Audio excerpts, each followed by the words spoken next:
Hi hello welcome back. ഇത് requested video ആണ് കേട്ടോ.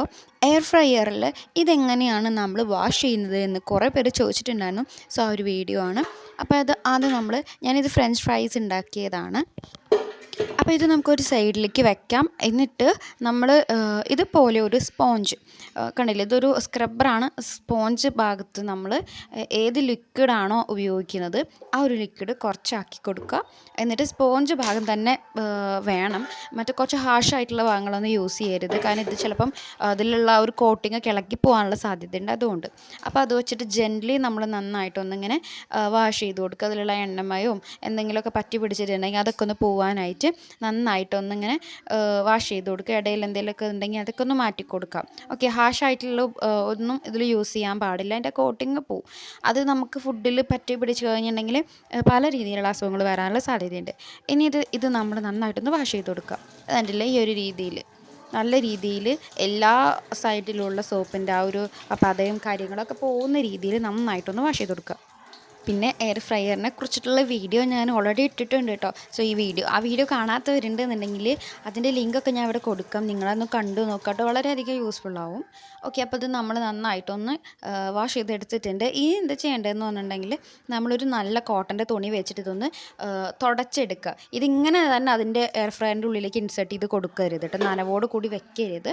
തുടച്ചിട്ട് നന്നായിട്ട് വെള്ളമൊക്കെ പോയതിന് ശേഷം മാത്രം അത് ഇൻസേർട്ട് ചെയ്യുക. ഇനി ഇത് കണ്ടില്ലേ, ഈ ഒരു എയർ ഫ്രയറിൻ്റെ ഈ ഒരു ഭാഗം, ഇതിൻ്റെ ഈ ഹോളുകൾ കാണുന്നുണ്ടല്ലോ, അതിൻ്റെ ഉള്ളിൽ എന്തെങ്കിലുമൊക്കെ ഇലക്ട്രോണിക്കോ ബാക്കി കാര്യങ്ങളൊക്കെ ഉണ്ടാവാനുള്ള ഒരു ഇതുണ്ട്.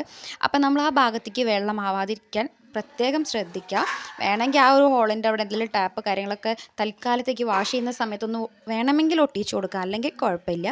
എന്നിട്ട് ഇതുപോലെ നമ്മൾ സോഫ്റ്റ് ആയിട്ടുള്ള ഒരു സ്പോഞ്ച് എടുത്തിട്ട് ഓൾറെഡി ലിക്വിഡ് ആക്കി കൊടുത്തിട്ട് അതിൻ്റെ ഉള്ളിൽ നന്നായിട്ടൊന്ന് അതിൻ്റെ ഉള്ളിൽ പറ്റി പിടിച്ചിരിക്കുന്ന എണ്ണമയം കാര്യങ്ങളൊക്കെ ഒന്ന് പോകാനായിട്ട് നന്നായി വാഷ് ചെയ്ത് കൊടുക്കുക.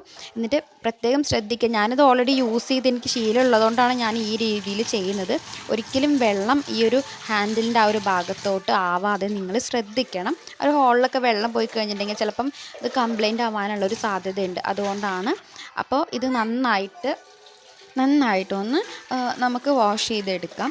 പിന്നെ നമ്മുടെ വീഡിയോ കാണുമ്പം വീഡിയോ ഇഷ്ടമാണെന്നുണ്ടെങ്കിൽ ചാനൽ സബ്സ്ക്രൈബ് ചെയ്യാനും ലൈക്ക് ചെയ്യാനും കൂടുതൽ ഷെയർ ചെയ്ത് കൊടുക്കാനായിട്ട് മറക്കരുത് കേട്ടോ. അപ്പോൾ എന്തായാലും കണ്ടില്ലേ, നമ്മളിതും ക്ലീൻ ചെയ്തിട്ടുണ്ട്. ഇതിലൊരു മഞ്ഞക്കറ പോലെ ഒരു കാര്യം ഉണ്ടല്ലോ, അത് നമ്മൾ ഈ മഞ്ഞൾപ്പൊടിയൊക്കെ യൂസ് ചെയ്യുമ്പോൾ ആവുന്നതാണ് കേട്ടോ. കുറേ യൂസ് ചെയ്യുമ്പോൾ അങ്ങനെ വരുന്നതാണ്. ഓക്കെ, അതെങ്ങനെയാണ് കളയേണ്ടതെന്നുള്ള വീഡിയോ ഒക്കെ ഞാൻ ഇനി ചെയ്യാം. ഓക്കെ, ഇനി നമുക്കിത് ഒരു കോട്ടൻ്റെ തുണി വെച്ചിട്ട് ഇത് വെള്ളമൊക്കെ ഒന്ന് തുടച്ചെടുക്കാം. ഇപ്പം നേരത്തെ പറഞ്ഞ പോലെ തന്നെ ഇതിങ്ങനെ നനവോട് കൂടിയിട്ട് ഒരിക്കലും എയർ ഫ്രയറിൻ്റെ ഉള്ളിലേക്ക് വെച്ച് കൊടുക്കരുത്. ഇതാണ്ടില്ലേ, ഇത് ഈ രീതിയിൽ ജസ്റ്റ് ഒന്ന് കമിഴ്ത്തി വയ്ക്കാം കുറച്ച് നേരം. പിന്നെ ഇത് നമ്മൾ ഈ പറഞ്ഞ പോലെ അത് കമിഴ്ത്തി വെച്ച് കൊടുക്കുക കേട്ടോ. അപ്പോൾ അതിലത്തെ വെള്ളമൊക്കെ കുറേയൊക്കെ ഇങ്ങനെ പൊയ്ക്കോളും. ഇനി ഈർപ്പുണ്ടെങ്കിൽ അതൊക്കെ പൊയ്ക്കോളും.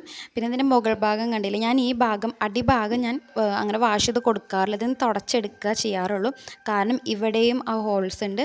ബൈ ചാൻസ് ഇവിടെയൊക്കെ വെള്ളം ഒഴിക്കുന്ന സമയത്ത് എങ്ങാനും വെള്ളം എനിക്ക് ആയാലോ എന്ന് വിചാരിച്ചിട്ടാണ് ഞാൻ ഈ ഭാഗം അങ്ങനെ വാഷ് ചെയ്യാത്തത്. ഇവിടെ ഞാൻ തുടച്ചെടുക്കുകയാണ് ചെയ്യാറുള്ളത് കേട്ടോ. വീഡിയോ ഇത്രയേ ഉള്ളൂ. നിങ്ങൾക്ക് വേറെ എന്തെങ്കിലും ഡൗട്ട് ഉണ്ടെങ്കിൽ നിങ്ങൾ കമൻറ്റ് ബോക്സിൽ ചോദിക്കുക. ഞാനത് റിപ്ലൈ ആയിട്ടൊരു വീഡിയോ ചെയ്യാം കേട്ടോ.